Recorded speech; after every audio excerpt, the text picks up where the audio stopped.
Okay, so I want to talk about the blood brain barrier today. The blood brain barrier is literally a barrier between the blood supply and your brain. Now, you have to ask yourself, why would we want a barrier? Because normally, in how the body works, blood delivers nutrients and everything we need to the tissues of the body. So you want the blood um, tissue barrier to be permeable. You want things to be able to cross through pretty easily. But in the brain, we have a situation where this uh, there's a sort of a wall, a screen between the blood and what actually can get into the brain. And this is known as the blood brain barrier. Why would you want to keep things out? The main reason would be to presumably to protect the brain from things that might be in the blood that could damage the brain. If we look at this image here,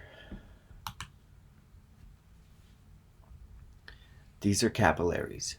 Capillaries in any part of the body other, oops, why did that happen? Anywhere in the body other than the brain, you have, well, that color's not going to work.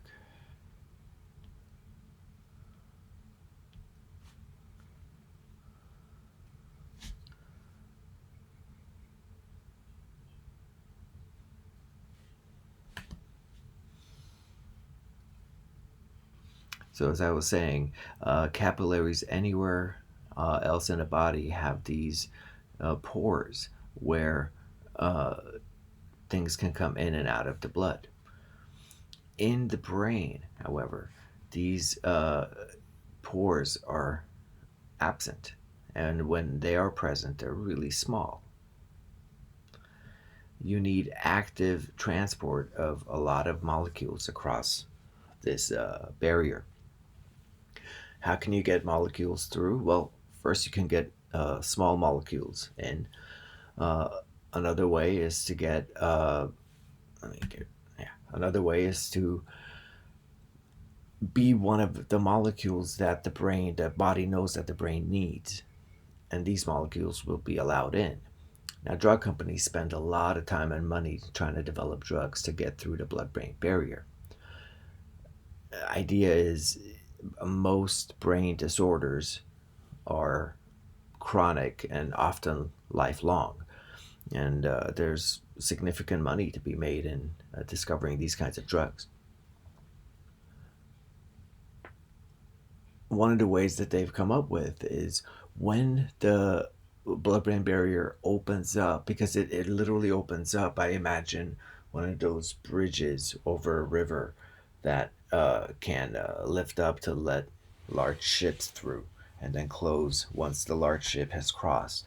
Well, when that gate opens, drug companies have figured out ways to sneak molecules through or to latch onto that big ship, if you will, latch their drug onto the molecule that is going to be allowed through so that the drug can get in that way. Um, Other ways are to design molecules that can trick the barrier into thinking this is something I need, but instead the molecule is actually an active drug. One thing I want to make sure you understand is that all drugs of abuse, by definition, get through the blood brain barrier because these drugs get you high or cause some mind altering effect.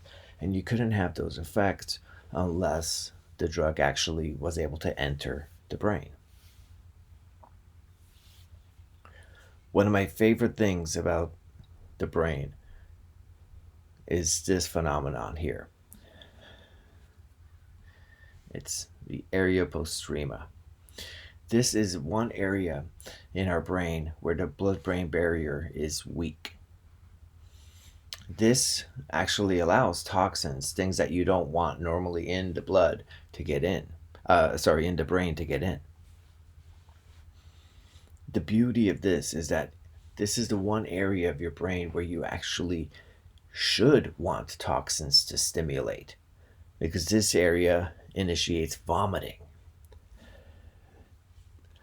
If you think about it, until modern times, we didn't have a situation where you got drugs and toxins right into the bloodstream like we do with needles and or smoking.